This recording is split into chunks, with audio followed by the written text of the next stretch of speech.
Acara ini dipersembahkan oleh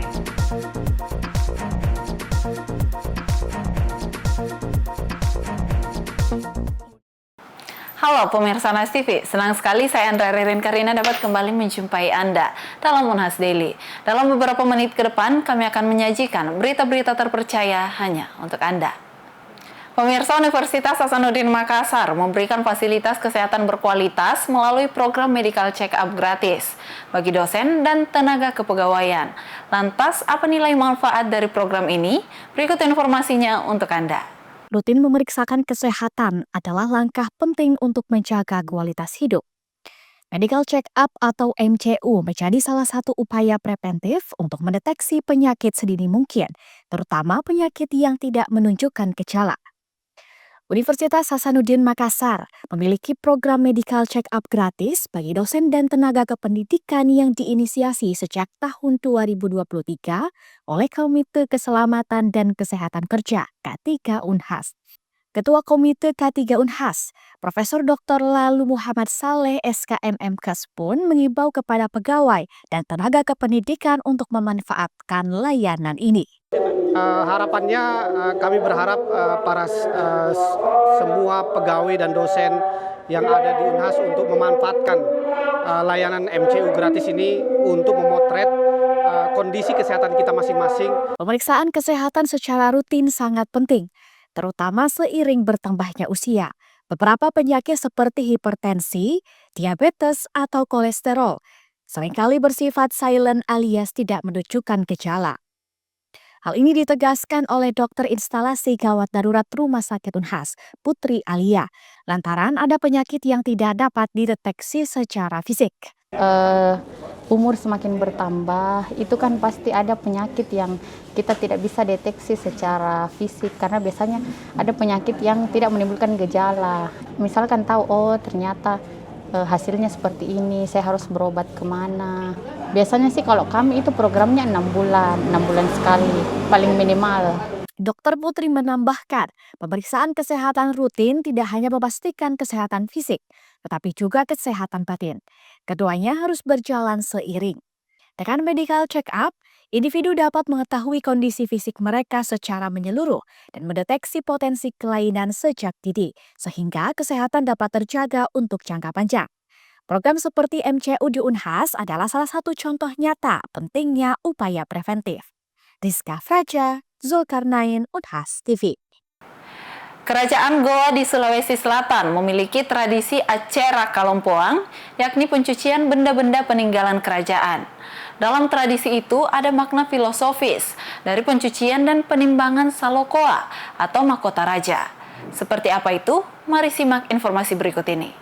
Di masyarakat Goa, Sulawesi Selatan memiliki tradisi sakral yang disebut Acera Kalompoang. Acera Kalompoang merupakan pencucian benda-benda pusaka peninggalan Kerajaan Goa Talo yang berada di Museum Bala Lompoa, Kabupaten Goa. Ritual ini dilaksanakan setiap tahun tepatnya setelah pelaksanaan Salat Idul Adha. Acera Kalompoang ini melibatkan keluarga kerajaan dan pemerintah Kabupaten Goa. Salah satu dari benda-benda peninggalan Kerajaan Goa yang dicuci dalam ritual ini ialah mahkota emas peninggalan Raja Goa pertama yang disebut dengan Salokoa. Salokoa dalam tradisi Acera Kalompoang memiliki makna filosofis yang mendalam. Menurut cucu Raja Goa ke-36 Andi Ijo Karaeng Lalolang, yakni Ipatarai Daeng Malolo Karaeng Lakio, Salokoa pada Acera Kalompoang berkaitan dengan kemakmuran masyarakat Goa. Pada zaman dahulu, kemakmuran rakyat Kerajaan Goa untuk tahun depan dapat diprediksi lewat prosesi tersebut. Dulu itu prosesi Acera Kalompoang ini bisa menandakan apakah tahun depan rakyat Kerajaan Goa ini makmur apa tidak. Karena setelah mahkota dicuci itu ditimbang. Jadi jika mahkota bisa ditimbang beratnya bertambah, itu akan menandakan bahwa kesejahteraan masyarakat Goa itu akan bertambah. Begitu filosofinya. Ya kadang bertambah, ada ya tergantung nggak. Nah, itulah takarannya orang tuanya kita dulu ya untuk menentukan apakah tahun ke depan ini kehidupan masyarakat rakyat Kerajaan Goa atau rakyat Goa seperti apa, yang melalui itu biasanya seperti itu. Kemakmuran rakyat kerajaan Goa di tahun selanjutnya itu dapat diukur dari berat Salokoa setelah dibersihkan. Dalam hal ini Salokoa akan ditimbang setelah dicuci. Menurutnya, jika bobot Salokoa bertambah dari sebelumnya, maka itu menandakan kemakmuran bagi masyarakat kerajaan Goa. Begitupun jika bobot Salokoa berkurang dari sebelumnya, maka diprediksi tak tercapai kemakmuran. Dilansir dari Direktorat Warisan dan Diplomasi Budaya, Salokoa merupakan benda kebesaran atau benda kekuasaan utama dari Kerajaan Goa yang berfungsi sebagai atribut legitimasi seorang raja yang berkuasa. Mahkota Salokoa pertama kali dikenakan oleh Raja Goa Tumanurung Bainea yang bergelar Karaeng Sombayari Goa sekitar awal abad ke-14 atau tahun 1320. Ifaisyah Rahman, Unhas TV. Pemirsa, tumor usus atau kanker kolorektal menjadi penyakit kanker terbanyak ketiga di dunia. Perubahan gaya hidup dan pola makan menjadi salah satu penyebab utama munculnya tumor usus. Berikut informasi selengkapnya. Menurut data WHO tahun 2024, tumor usus atau kanker kolorektal menjadi penyebab kematian terbanyak ketiga setelah kanker paru-paru dan kanker payudara. Di Indonesia, penyakit ini juga menjadi penyebab kematian terbanyak ketiga. Kanker kolorektal merupakan kondisi medis berupa munculnya pertumbuhan tumor ganas pada usus besar. Ini terjadi ketika sel-sel sehat dalam usus menjadi tidak normal dan mulai bertambah banyak secara tidak terkendali. Profesor Dr. Warsinggi, SPB Sub-SP BDKMKes, Ketua Program Studi Subspesialis Bedah, Fakultas Kedokteran Universitas Hasanuddin Makassar, menjelaskan jika peningkatan kasus ini terkait dengan gaya hidup modern, termasuk mengonsumsi makanan cepat saji, rendah serat, dan tinggi lemak, yang mengakibatkan penumpukan zat karsinogenik di dalam usus. Terutama untuk masyarakat Sulawesi Selatan itu kategori juga di Indonesia termasuk cukup tinggi kejadian kanker kolorektal itu. Jadi yang pertama untuk mungkin pesan saya adalah untuk merubah lifestyle. Yang pertama, biasakan makanan-makanan yang berserat, sayuran, ataupun apa saja. Minum air putih yang secukupnya, kurang lebih sekitar 1,5 liter per hari. Ini fungsinya untuk tentang transit.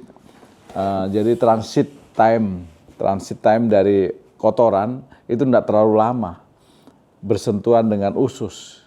Karena itu awal mulanya kan dari situ. Tetapi kalau buang air besar yang rutin, tidak sulit, maka itu untuk transit time-nya itu lebih pendek sehingga tidak sempat untuk terjadinya reaksi kimia dengan usus itu untuk terjadinya tumor. Penyakit ini juga sering berkembang tanpa gejala awal yang jelas, sehingga menyebabkan banyak kasus tidak terdeteksi sebelum tumor memasuki tahap lanjut. Di antaranya benjolan di perut, sakit perut, mual, muntah, diare, sembelit, buang air besar berdarah, dan sulit kentut. Prof. Warsinggi menegaskan, tindakan pencegahan melalui gaya hidup sehat seperti konsumsi makanan berserat, aktif bergerak, dan memeriksakan atau kontrol ke dokter secara rutin adalah kunci untuk menurunkan risiko terjadinya kanker kolorektal. Nah itu harus banyak makan makanan sayuran, minum air putih yang banyak, ya boleh makan daging, ikan apa semua, tapi dalam porsi-porsi yang secukupnya.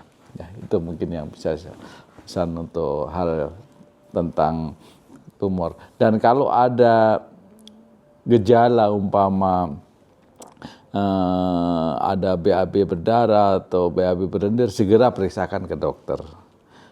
Dan sebaiknya paling bagus kalau kita melakukan medical check up, ya minimal kalau tidak sempat setahun sekali, 2 tahun sekali, tidak sempat 2 tahun sekali, 3 tahun sekali, minimal ada dalam supaya untuk segera diketahui kalau ada sesuatu yang terjadi dalam tubuh kita. Ya.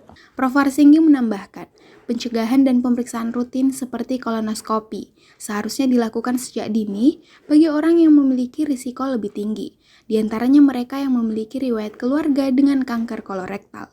Feni Septiani Samuel, Unhas TV. Pemirsa, Wardah Kosmetik menggelar roadshow dengan menggandeng Isaac Universitas Brawijaya pada akhir pekan lalu.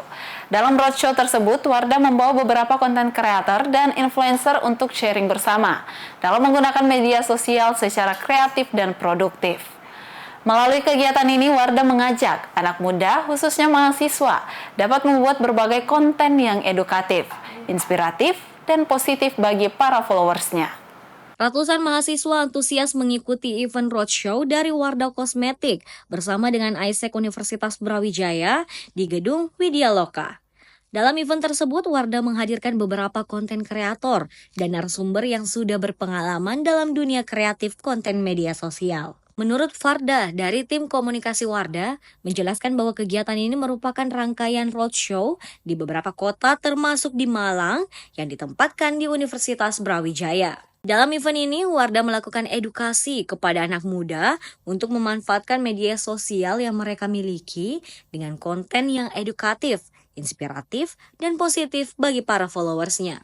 Oke, jadi hari ini tuh kita lagi ada acara Wardah Creator Connect, Kak. Jadi Wardah Creator Connect ini tuh adalah roadshow yang ada di beberapa kota gitu. Ada beberapa kota banyak dan beberapa kampus juga, salah satunya di Malang. Dan akhirnya kita memilih Universitas Brawijaya gitu. Jadi seputar acara ini kita pengen mengajak anak-anak mahasiswa ini untuk lebih menggunakan sosial media tuh secara positif gitu, Kak. Sekarang kan banyak sekali nih konten kreator, afiliator yang di situ bisa menjadi set job juga buat mahasiswa gitu. Jadi mereka bisa meningkatkan skill juga bisa dapat pengalaman juga di situ. Gitu. Betul. Jadi selain talk show, kita talk show-nya juga mengundang pemateri ya yang profesional di bidangnya. Ada Kak Vita, kemudian ada Kak Mimdut sebagai host, kemudian ada Kak Ayu Sukma dan Depoca ini mewakili konten kreator dan afiliator Malang, Kak. Nah, selain talk show kita juga ada banyak sekali experience zone, ada make up zone, skin zone, photo booth dan juga teman-teman ada DIY zone juga. Jadi seru banget lah untuk anak-anak mahasiswa gitu. Selain narasumber, Wardah juga menyediakan berbagai booth menarik dari brand dan produk yang mereka miliki. Kegiatan ini juga diharapkan dapat memberikan dampak positif bagi masyarakat secara umum. Dari Malang, tim liputan UB TV melaporkan untuk Unhas TV. Baik pemirsa, berita tadi sekaligus menutup perjumpaan kita hari ini. Jangan lupa untuk terus saksikan Unhas Daily hanya di Unhas TV. Saya Andrea Ririn Karina mewakili kru yang bertugas. Pamit undur diri dan sampai jumpa.